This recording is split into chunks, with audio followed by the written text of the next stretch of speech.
안녕하세요. 오늘은 양의학은 과학이 아닌 미신이다. 17번째 시간이고, 콤트 유전자 돌연변이 치료 방법에 관해서 말씀을 드리도록 하겠습니다.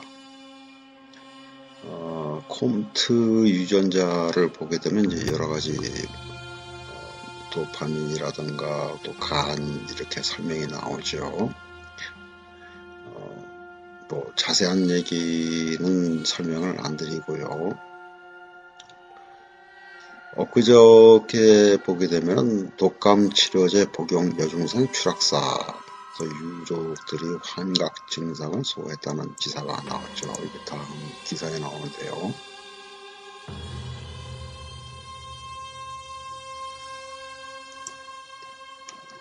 타미플루를 먹고 나서 22일 발견이 되었고,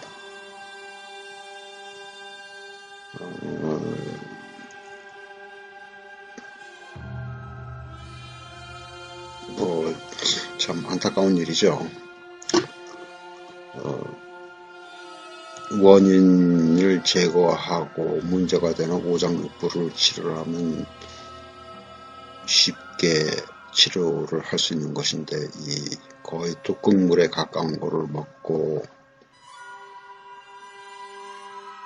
또 간이 손상을 받다 보니까 이런 문제가 생기도록 되어 있는 것이죠.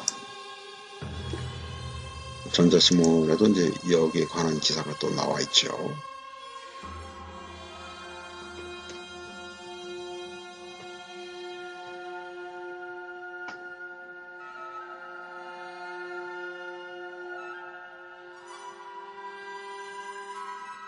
여기에 보게 되면은 쇼크, 아나필락스, 알레르기성 쇼크죠.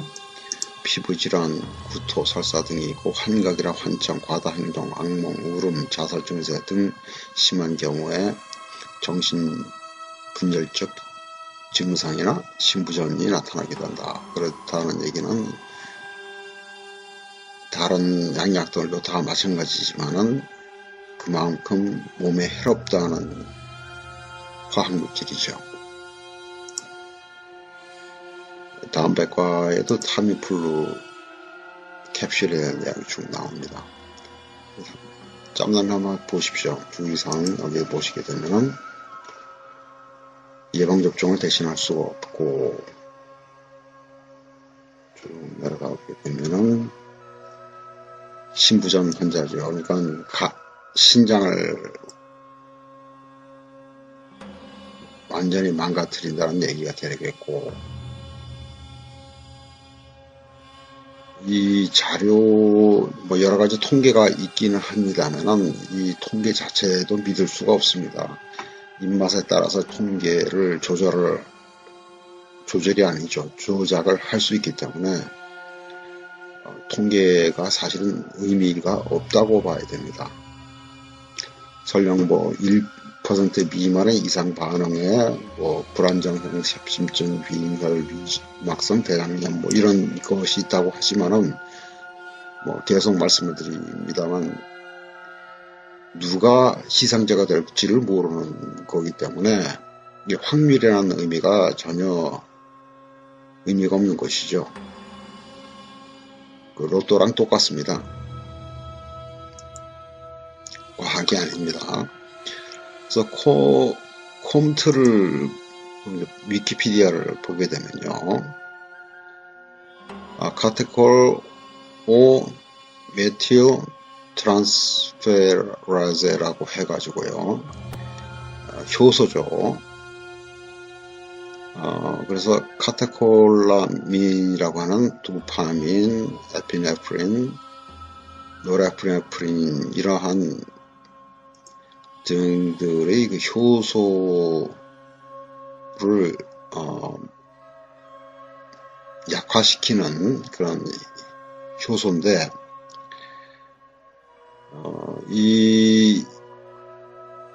이것이 그 유전자에 문제가 생기게 되면은, 또는 돌연변이가 생기게 되면은 여기에 따른 증상이 생기도록 되어 있습니다. 그래서 여기에는 증상들이 이제 잘 안 나오는데,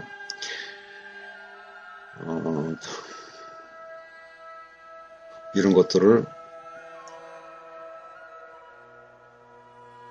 약화시킨다는 효소가 되는 것이죠. 이렇게 되면 뇌가 또 설명이 됩니다. 그래서 뇌가 모든 것을 주관하는 것처럼 착각을 하고 있는데 그것은 아니죠. 뇌는 오장육부의 안에 들어가지도 못하는 그런 것이죠. 여기 이제 제네릭스라고 하면 유전자 얘기가 나오는 것이죠. 좀 더 자세하게 알고 싶으신 분은 이제 구글 번역기를 써서 번역을 해서 보시길 바라고, 여기에 보게 되면은 또 MTHFR이라는 또 돌연변이에 강한 내용이 나옵니다. MTHFR이라고 하는 또 그 유전자가 따로 있습니다. 그래서 그 유전자 이상으로 인해서 고통을 받고 있는 사람들이 상당수가 있습니다. 여기에 관한 치료 방법은 또 다음에 짬이 나는 대로 또 말씀을 드리도록 할 거고요. 그래서 오늘의 주제는 COMT, 콤트 유전자 돌연변이죠. 뮤테이션이라고 하거든요. 아까 설명을 들었듯이 콤트는 신경 전달 물질과 카테콜라민이라는 것을 이제 분해를 하는 효소인데 유전자죠. 도파민이라든가 또는 에피네프린 또 노르에프네프린 뭐 이런 식으로 이런 것들을 이제 분해를 하는 작용을 하는데 여기에서 문제가 생기게 되면은 어떤 문제가 생기냐면은 불안 초조라든가 알코올 중독을 한다든가 바이폴라라고 해서 또 여기에는 뭡니까 갑상선이 문제가 생긴다든가 그 다음에 우울증이라든가 성욕 저하 또는 기억 저하 또는 하프러시라고 해서 이제 갑자기 몸이 뜨거워진다든가 또는 독성 감염 또는 쉽게 피로하고 또 피로가 낫질 않는다든가 알러지가 생긴다든가 불임이라든가 호르몬이 불안정하게 되고 발기 문제가 생긴다든가 암이라든가 신경학적으로 질병이 생기는 것이죠. 그다음에 폐경기 신경이 생긴다든가 뭐 이런 식으로 해서 증상이 생기는 것들을 보게 되면 여기에 간이 직접적 또는 간접적으로 관련이 되어 있다는 것이 설명이 되어 있는 것이죠.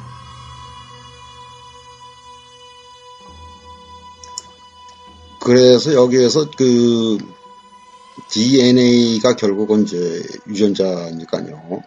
그런 식으로 생각을 하게 되면 많은 사람들이 착각을 하고 있는 것이 이 DNA는 한번 태어나면 그것이 죽을 때까지 변하지 않는다고 착각을 하고 있는 것인데 그게 사실은 그렇지 않습니다. DNA는 우리가 어떻게 살아왔다는 모든 정보가 기록이 되어야 되기 때문에 시시각각으로 변해되는 거고 이를테면 머리카락이라든가 손톱, 발톱 또는 엄지발톱이냐 또는 엄지손톱이냐 또는 머리카락의 위치에 따라서 그 DNA가 다 틀려져야지 됩니다. 그래야지 그 정보 자체가 경맥을 타고 오장육부로 다 연결이 되어야 되기 때문에요. 그렇기 때문에 이것은 돌연변이라고 하기에는 무리가 있는 것이죠. 왜냐하면 현대과학 또는 현대의학이라는 양의학에서 생각했을 때 어떠한 것을 측정을 할 때는 항상 디지털 방법이 됩니다. 절대 아날로그가 되질 않습니다. 여기서 디지털과 아날로그의 차이는요. 아날로그라고 하면 그건 연속성이죠. 그러니까 DNA가 어제의 DNA하고 오늘의 DNA하고 계속 매 초마다, 매 분마다, 매 시간마다 어떻게 변화하는 것인지 또 변화하지 않는지를 계속 측정을 못한다는 것이죠. 단 한 번에 그 시점에 한에서밖에 측정을 못하기 때문에 그것은 디지털이 되어버리는 것입니다. 그러다 보니까 DNA는 한번 태어날 때 생기면은 죽을 때까지 변함이 없을 거라고 착각을 하게 되는 것이죠. 절대 그렇지 않습니다. 그래서 MTHFR라든가 또는 컴트 유전자 같은 경우도 충분히 치료가 가능하다고 봐야 되겠죠. 이건 뉴 패러다임이라고 해서 물질 넘은 뉴 패러다임 과학을 추구하는 사람들이라고 하는 카페에서 갑상선 저하 관련으로 해서 이제 여러 가지 자료를 모아놓은 것도 보게 되면요. 이 갑상선에도 보게 되면은 다 위와 간의 건강 상태에 따라서 갑상선이 변화하는 거기 때문에 위와 간을 제대로 치료하면 쉽게 치료가 되는 것이죠. 여기도 나오지 않습니까? 위산 당연히 문제가 생기죠. 간이 건강하지 못하면 당연히 대사 기능이 떨어지는 것이죠. 유전자 변이가 잘 일어난다. 이게 변이가 아니죠. 상태를 기록을 하는 거기 때문에 변이라기보다는 유전자가 그런 위와 간이 건강하지 못하게 된 상태를 기록을 한 것이라고 이해를 해야 되는 것이죠. 이렇게 쭉 내려가다 보면은 당연히 스트레스로부터 회복하는 능력도 저하가 되는 것이죠. 다 똑같은 내용입니다.